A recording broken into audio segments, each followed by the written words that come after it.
Yaklaşık 130 günü geçti. Katil terör devleti İsrail'in Gazze üzerinden Filistin halkına uyguladığı soykırım devam ediyor maalesef. Yani 1 ay, 2 ay, 3 ay, 4 ay bunun artık böyle bir sınırı kalmadı. Gerçekten Gazze halkının soykırıma uğraması biz bütün Müslüman halkları çok derinden etkiliyor ve elimizden bir şey gelmemesinin de verdiği mahcubiyet ve gerçekten bir çaresizlik var.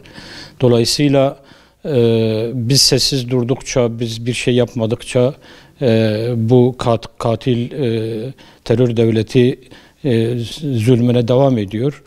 Dolayısıyla bütün Müslüman halklara çok ciddi görevler düşüyor. Sadece Müslüman halklara değil, yani insan vicdanı olan bütün dünya halklarına ben sorumluluklar düştüğünü düşünüyorum. Ama biz Müslümanlara ayrıyeten daha fazla sorumluluklar düşüyor.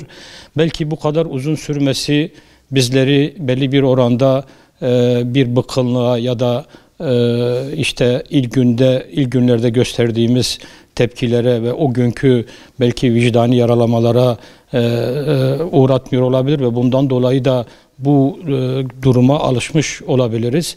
Ama kesinlikle bizler buna alışırsak eğer, yani bu durumu normalleştirirsek eğer, kardeşlerimize daha fazla zulüm yapılacağını çok iyi biliyoruz.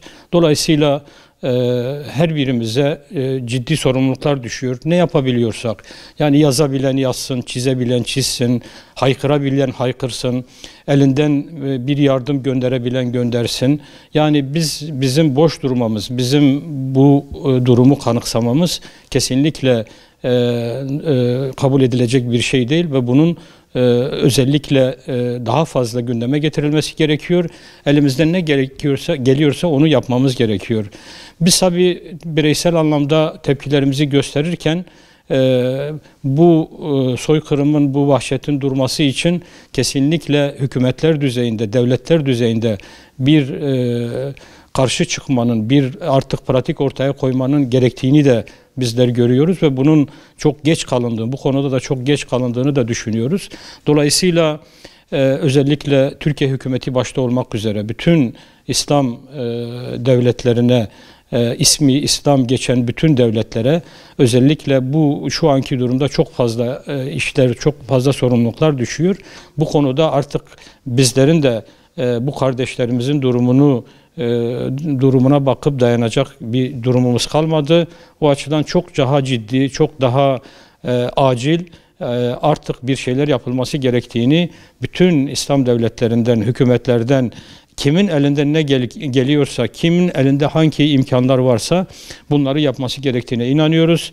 Ve bizler de inşallah elimizden geldiğince bu zulme karşı olduğumuzu, bu zulmü bütün dünyaya en gür sesimizle duyuracağımızı da buradan belirtmek istiyoruz. Malumunuz Gazze soykırımı, İsrail tarafından yapılan vahşet, Siyonistler tarafından yapılan zulüm hala devam ediyor Gazze'de. Yaklaşık 130 günü buldu. 4,5-5 ayı deviriyoruz.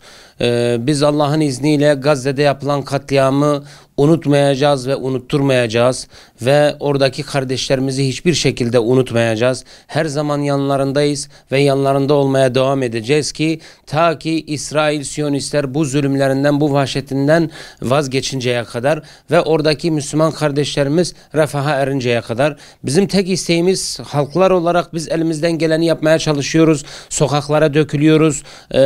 Her hafta, her gün programlar yapıyoruz ki Gazze vahşetini unutmayalım ve unutturmayalım diye biz devletlerden de, devletler nezdinden de, başbakanlar, cumhurbaşkanları nezdinden de bir şekilde bu vahşete artık dur demelerini istiyoruz.